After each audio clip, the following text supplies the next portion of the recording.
This is a special report from the students of Junghwa Girls High School, South Korea. It is part of a follow-up to our international exchange program. In this report, we examine the 2025 protests in Los Angeles, how they began, how they grew, and how they've impacted the city and beyond. More than just a political event, this protest has become a social and cultural turning point, raising questions about immigration, safety, and who gets to belong. The protest began after a series of immigration enforcement raised by ICE led to the arrest of hundreds of undocumented residents across LA.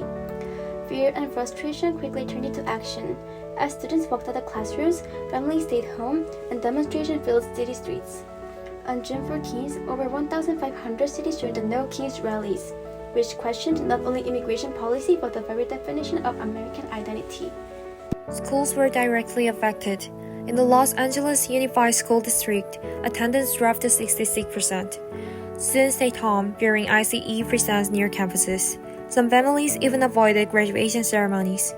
In response, the district expanded DEI, diversity, equity, and inclusion programs and trauma counseling. Multilingual outreach, legal aid clinics, and cultural training were deployed to help families navigate the crisis. Outside the classroom, cultural and commercial institutions responded as well. Angel City FC, a professional women's soccer team, replaced their uniforms with shirts reading Immigrant City Football Club. Over 10,000 shirts were distributed and proceeds donated to immigrant rights organizations. The action was quiet, but the message was loud. This echoes past moments such as Nike's Don't Do It campaign in 2020 after the death of George Floyd. Meanwhile, on social media, protest videos spread rapidly, many featuring intense emotion or violence. Algorithms amplified high arousal content, increasing fear and outrage across audiences. According to neuroscientific research, repeated exposure to such stimuli activates the amygdala and the HPA stress axis. This leads to heightened anxiety, impaired judgment, and in some cases, collective emotional overaction. These findings show how technology and brain systems interact to shape public perception and behavior in real time. Many protesters express themselves through traditional clothing or non-English signs, only to be labeled un-American by some media and politicians. This points to deeper issues of cultural misunderstanding and misrecognition. For many second or third generation immigrants, the protest became a way to assert, we are not outsiders, we belong here. The LA protests have touched every layer of daily life, education, emotion, culture, and communication. To understand how this moment is being felt by the next generation, we spoke directly to local students. Here's what they shared. Jaydon from Alhambra High School in LA said that people around him have definitely been talking about the issue. He mentioned that there has been a lot of concern and mixed feelings, especially from those who are worried about undocumented family members or neighbors. He believes that the protests reflect how strongly people feel about protecting immigrant communities and demanding fair treatment.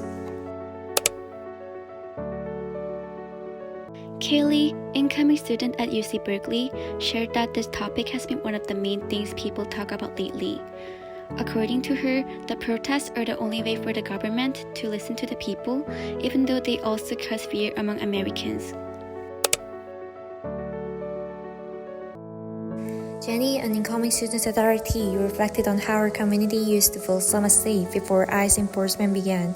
She pointed out that although some people already felt excluded, the deportations have done nothing but spread fear, especially targeting minorities through racial profiling. She expressed concern that the community is now breaking down and that there is no real sense of safety or inclusion at the moment. So we haven't really been in school when this was happening. It's kind of started happening once we got out of school for summer break, since our summer break ends at the end or starts at the end of May. But I do think that schools should definitely talk about it, and I do expect that, in college and even the elementary and high schools in the area will all be speaking about it, because again, this is a very immigrant heavy, children and grandchildren of immigrant heavy, just people of color heavy area. So I do think it's really important that the schools mention it, especially because a lot of people could be personally affected by this. My school is really aware of this situation, and a lot of them do talk about it because they personally know that this is something really big, and either they have family who's affected by this and everything. They're just being really